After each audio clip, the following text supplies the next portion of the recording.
আসসালামু আলাইকুম সুপ্রিয় দর্শক, আশা করি সকলেই ভালো আছেন। আজকে আমি শোনাবো আপনাদের এক অসহায় বাবার কথা, যাকে দেখলে হয়তো আপনার চোখ দিয়ে পানি ধরে রাখতে পারবেন না। চলুন তাহলে শুনে আসা যাক সেই বাবার কাহিনী।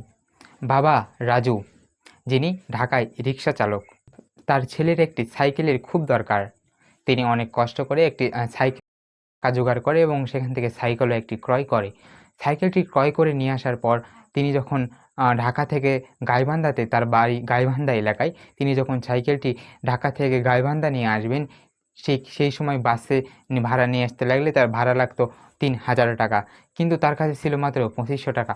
অনেকে বলতে পারেন ৫০০ টাকাতেও আর কী যায় আসে, কিন্তু তার যে এই ২৫০০ টাকার ভিতরেই মেটাতে হতো পরিবারের আবদার, এই ২৫০০ টাকার ভিতরেই যে মেটাতে হতো ছেলের মুখে হাসি, তাই তিনি সিদ্ধান্ত নেন তিনি বাসে যাবেন না, তিনি ২০০ কিলোমিটার পথ পায়ে সাইকেল চালিয়ে যাবেন।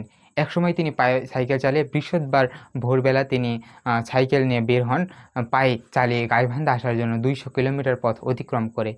মাঝপথে আসার সময় সেনাবাহিনী তাকে হঠাৎ সাইকেল চালক দেখে, এত গভীর রাতে সাইকেল চালক দেখে তাকে আটক করে এবং আটক করে তল্লাশি চালায় এবং চালায়। তার যে এই গল্পটি শোনার পর সেনাবাহিনীর মনও একটু নরম হয়ে যায়।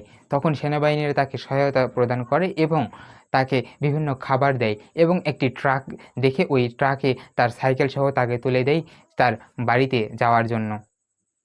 প্রিয় দর্শক, একজন বাবা কতটা কষ্ট করতে পারে আপনি একবার চিন্তা করে দেখুন। যে বাবা টাকার জন্য, পরিবারের মুখে হাসি ফোটানোর জন্য তিনি গাড়ি ভাড়া না দিয়ে তিনি সাইকেল চালিয়েই বাড়িতে আসার সিদ্ধান্ত নিচ্ছেন। বাবারা যে কত পরিশ্রম করে তা শুধুমাত্র একরকম বাবারাই জানে। বেঁচে থাকুক পৃথিবীর সকল বাবা। প্রিয় দর্শক, এই ঘটনাটি ইতিমধ্যে সোশ্যাল মিডিয়াতে ছড়িয়ে পড়েছে। আপনারা অনেকেই দেখছেন, অনেকে ইতিবাচক কমেন্ট করতেছেন, অনেকের কমেন্ট দেখলাম, অনেকে বলতেছে এই ভিডিওটি দেখে আমি চোখের পানি ধরে রাখতে পারলাম না। আবার অনেকে বলতেছে বেঁচে থাকুক সকল পৃথিবীর সকল বাবা। আসলে এই অসহায় মানুষদের, স্বাধীনতার পর এই অসহায় মানুষদের যে কবে একটু শান্তিমতো কেটেছে, তারা যে কবে একটু সচ্ছল হতে পেরেছে, তা সে প্রশ্ন এখনও খুঁজতে হবে। সে প্রশ্ন খুঁজতে হবে আমাদের জনগণকে, সে প্রশ্ন খুঁজতে হবে আমাদেরকে। প্রিয় দর্শক, বেঁচে থাকুক পৃথিবীর সকল সেই অসহায় বাবা। প্রিয় দর্শক, আজকে এই পর্যন্তই।